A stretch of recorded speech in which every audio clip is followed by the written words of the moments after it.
Мною принято решение о проведении специальной военной операции.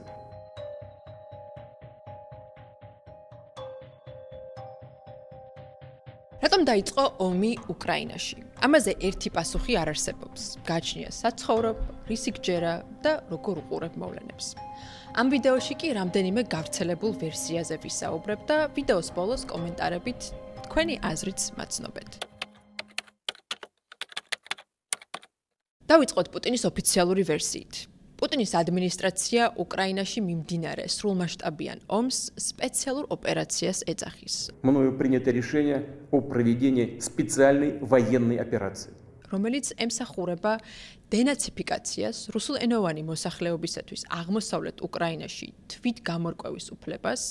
ეს იგივეა, რაც რუსეთმა აფხაზეთისა და სამაჩაბლოს შემთხვევაში გამოიყენა და ისტორიული რუსი ერის გაერთიანებას. პუტინის განცხადებით დღეს უკრაინას ნეონაცისტური რეჟიმი მართავს, რომელიც რუსულენოვან მოსახლეობას განსაკუთრებით აღმოსავლეთ რეგიონებში, მაგალითად დონბასში, ავიწროებს. რუსეთის მთავრობა ამ ნარატივს იყენებს, რათა ისტორიული პარალელი გაავლოს საბჭოთა კავშირისა და ნაცისტური გერმანიის ბრძოლასთან მეორე მსოფლიო ომის დროს. თუმცა უკრაინის დემოკრატიულად არჩეული მთავრობა არანაირი ნაცისტური იდეოლოგიის მხარდამჭერი თუ მატარებელი არ არის. სხვა რომ არაფერი ვთქვათ, პრეზიდენტი ვლოდიმირ ზელენსკი გახლავთ ებრაული წარმოშობის და ვისაც ცოტა რამაინც ისტორიაზე გაუგია, ისიც იცის, რომ დამოკიდებულება ებრაელებსა და ნაციზმს შორის ძალიან უარყოფითია. პარალელისათვის რუსეთმა ომი აფხაზეთსა და სამაჩაბლოშიც მსგავსი მიზეზებით გაამართლა.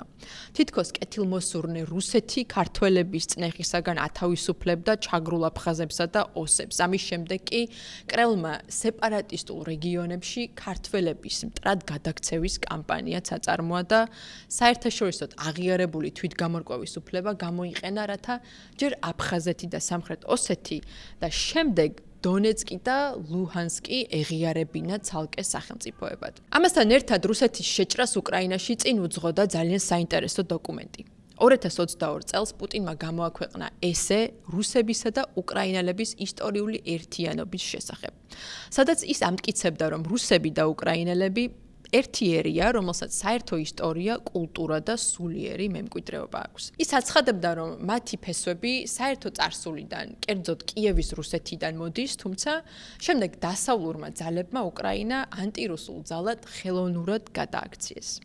პუტინი აკრიტიკებდა საბჭოთა ლიდერებს, განსაკუთრებით ლენინს, რომლებიც მისი თქმით უკრაინის ტერიტორიული საზღვრებისა და იდენტობის ხელოვნური ფორმირების სათავეში იდგნენ. ის ასევე ხაზს უსვამდა რუსული ენისა და კულტურის მნიშვნელობას და ამტკიცებდა, რომ უკრაინის პოლიტიკა რუსულენოვანი მოსახლეობის ჩაგვრას ემსახურებოდა და განსაკუთრებულ ყურადღებას ამახვილებდა ყირიმსა და დონბასზე, რომელთა მოსახლეობას მისი თქმით რუსეთთან უფრო მეტი საერთო ჰქონდა ვიდრე უკრაინასთან. ამით პუტინი უკრაინის სუვერენიტეტს ეჭქვეშ აყენებდა და ამტკიცებდა, რომ უკრაინა მხოლოდ რუსეთთან მჭიდრო კავშირით შეიძლება არსებობდეს.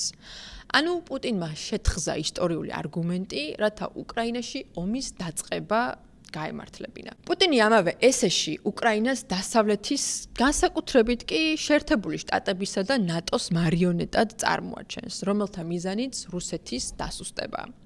ის ამტკიცებს, რომ დასავლეთი უკრაინას იყენებს რუსეთის დესტაბილიზაციისა და მისი გეოპოლიტიკური გავლენის შეკავების მიზნით. რუსეთის ეს დამოკიდებულება დასავლეთთან კი არ ახალია, თუ ჯერ არ გინახავთ ჩემი ვიდეო რუსულ პროპაგანდისტულ იდეოლოგიაზე, აუცილებლად გადადით აღწერაში მიდითებულ ლინკზე, რათა მეტი გაიგოთ ამ საკითხზე. ისიც უნდა აღინიშნოს, რომ რუსეთისათვის უფრო დიდი მეტოქეა ამერიკა, ვიდრე ამერიკისათვის რუსეთი. ცივი ომის დასრულების შემდეგ და საბჭოთა კავშირის დამარცხების შემდეგ რუსეთთან პაიქრობა 2022 წლამდე აღარ იყო აქტუალური.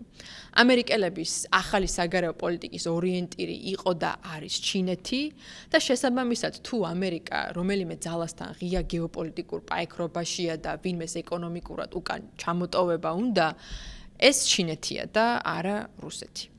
ჩინეთისა და შეერთებული შტატების დაპირისპირებაზე რამდენიმე ვიდეო მაქვს მომზადებული, რომელთა ლინკსაც დახასიათებაში დაგიტოვებთ. მესმის, რომ ამის მიუხედავად გეოპოლიტიკურ მეტოქეებს ამ შემთხვევაშიც რუსეთსა და შეერთებულ შტატებს მაინც სურდათ ერთმანეთის დასუსტება. თუმცა, თუ ეს იყო რეალური მიზანი, მაშინ უკრაინაში ომისათვის ამერიკა მეტად არახელსაყრელი დრო შეარჩია. 2022 წლისათვის COVID პანდემიის შემდგომ ქვეყნის ეკონომიკა ჯერ ისევ სულს ხაფავდა, დაიწყო ინფლაცია, გაძვირდა პროდუქტი, რაც გადაიქცა ამერიკელების უპირველეს პრობლემად და ამ ინფლაციის გამო დემოკრატები დამარცხდნენ კიდეც 2024 წლის არჩევნებში.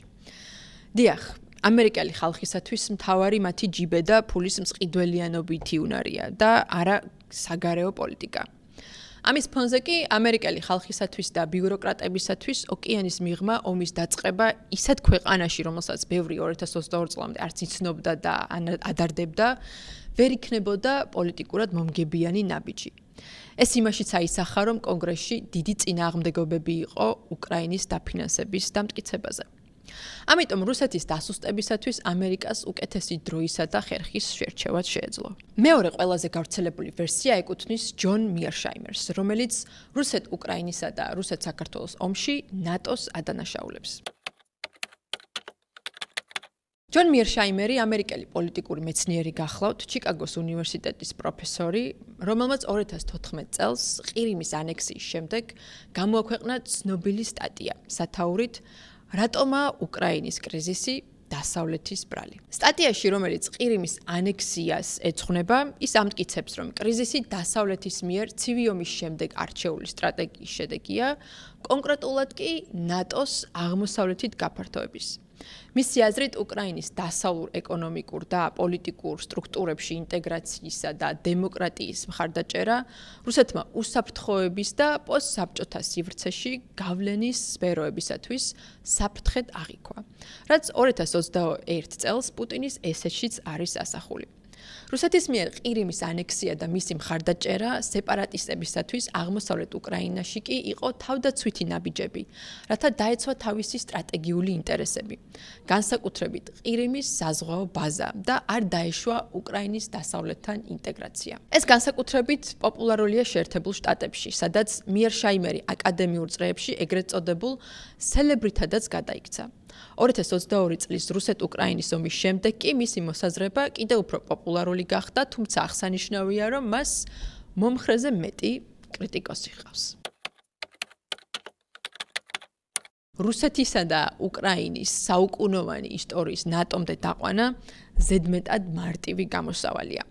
მიერშაიმერი მოვლენების ათვლას იწყებს ნარინჯისფერი რევოლუციიდან და 2008 წლის ნატოს ბუქარესტის სამიტიდან და არ უთმობს დროს რუსეთ-უკრაინის დაპირისპირების ისტორიულ კონტექსტში განხილვას. აქვე უნდა შევჩერდეთ ბუქარესტის სამიტზე, რომელიც ძალიან მნიშვნელოვანი მოვლენაა აღმოსავლეთ ევროპის ისტორიაში, რადგან სწორედ ამ სამიტზე მისცა ნატომ პირობა საქართველოსა და უკრაინას, რომ ისინი აუცილებლად გახდებოდნენ ალიანსის წევრები, თუმცა თარიღი არ იყო დაზუსტებული. სწორედ ამ გადაწყვეტილების შემდეგ 2-3 თვეში შემოიჭრა რუსეთის ჯარი საქართველოში, თუმცა მრავალი ინფორმაცია ადასტურებს, რომ ამ ომს რუსეთი 2007 წლიდან ამზადებდა ბუქარესტის სამიტამდე ბევრად ადრე.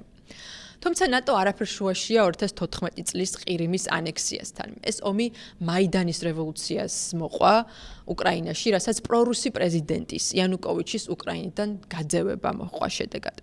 აქვე დავაზუსტებ, რომ ეს რევოლუცია, რომელსაც უკრაინელები ღირსების რევოლუციასაც უწოდებენ, მოყვა იანუკოვიჩის მიერ ევროკავშირთან ასოცირების ხელშეკრულებაზე ხელის არ მოწერას და მის მთავრობაში არსებულ კოლოსალურ კორუფციას. ასე რომ ყირიმის ანექსია მოყვა არა უკრაინის სურვილს, რომ ნატოში გაწევრიანებულიყო, არამედ პრორუსი ლიდერის გაძევებას ქვეყნიდან. მიერშაიმერი ასევე არ ითვალისწინებს იმას, რომ უკრაინელები ნატოსთან ინტეგრაციის საკითხს ამ დროისათვის სერიოზულად არც განიხილავდნენ.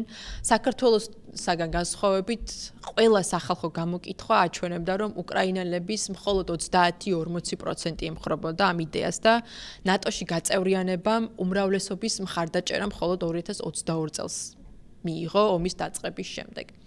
ჩვენს ქვეყანაში კი ეს რიცხვი დიდი ხანია 70-80%-ს აღწევს. რა თქმა უნდა, ნატოს გაფართოება და უკრაინის ალიანსში ინტეგრაციის სურვილი პუტინისათვის იყო მაპროვოცირებელი, თუმცა კიდევ ბევრი სხვა ფაქტორია, რომელსაც არანაკლები წვლილი აქვს თუ მეტი არა ომის დაწყებაში. ამას მესამე არგუმენტამდეც მივყავართ, რომელიც რუსეთ-უკრაინის კომპლექსური ისტორიის ანალიზს მოიცავს.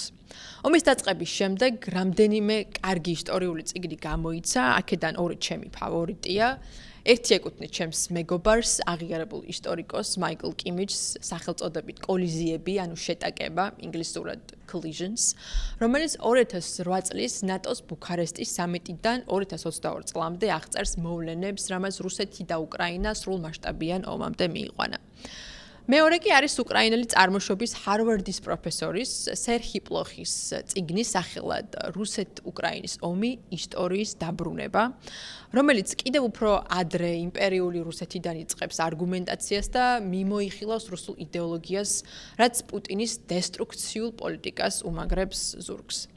ეს წიგნები ქართულად სამწუხაროდ არც ერთი არ არის, თუმცა სწორედ ჩემი არხის გამოწერით შეძლებთ მოისმინოთ საერთაშორისო კვლევებზე დაფუძნებული ანალიზი.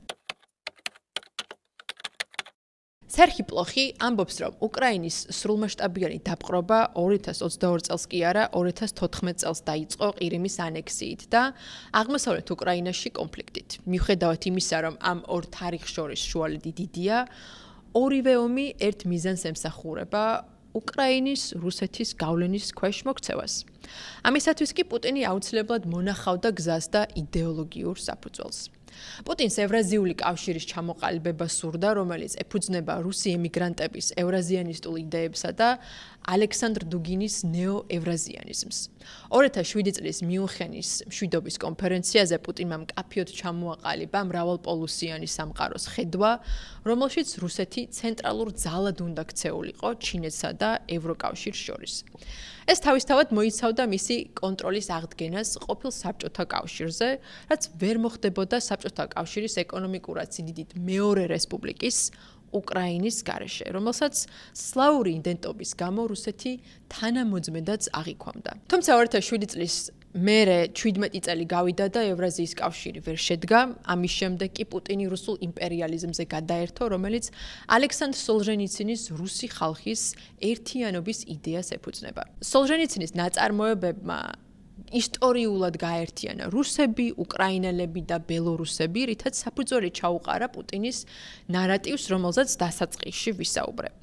ანუ პუტინი უკრაინას რუსეთის ნაწილად აღიქვამდა და უკრაინის დაპყრობის გასამართლებლად სხვადასხვა იდეოლოგიურ ჩარჩოსაც იყენებდა.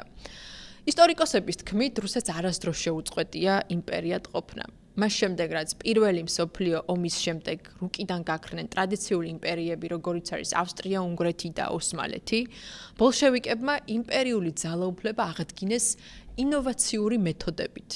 მათ სხვადასხვა ეთნიკური იდენტობების შენარჩუნებით და სამხედრო რესტრუქტურიზაციით შეძლეს ის, რომ საბჭოთა ერები გააერთიანეს. თუმცა 1991 წელს საბჭოთა კავშირმა საბოლოო გამოსვლა ვერ ჩააბარა და ომის გარეშე დაიშალა ისე როგორც ყველა სხვა იმპერია, ეთნონაციონალური საზღვრების მიხედვით. საბჭოთა კავშირის დაშლამ თითქოს ისეთი ეპოქა მოიტანა, სადაც იმპერიები აღარ არსებობდნენ და მსოფლიო უფრო დემოკრატიული და სტაბილური გახდა. ეს ოპტიმიზმი ფრანსის ფუკუიამას ცნობილ ნაშრომში ისტორიის დასასრულშიც აისახა, რომელიც ლიბერალური დემოკრატიის ტრიუმფს და ტერიტორიული კონფლიქტების დასასრულს მოასწავებდა. თუმცა ეს იმედები მცდარი აღმოჩნდა და პლოხის წიგნი სწორედ იმას მიუთითებს, რომ იმპერიალიზმი დაბრუნდა. თქვენი აზრით, რატომ დაიწყო ომი უკრაინაში? აუცილებლად დამიტოვეთ კომენტარები და მოიწონეთ ვიდეო. თქვენი რეაქციები მეხმარება გავზარდოთ ჩემი მაყურებელი და გავიგო თქვენი ინტერესებიც. არ დაგავიწყდეთ, რომ გამოიწეროთ ჩემი არხი და გამომყვეთ Instagram-ზე, TikTok-ზე და X-ზე.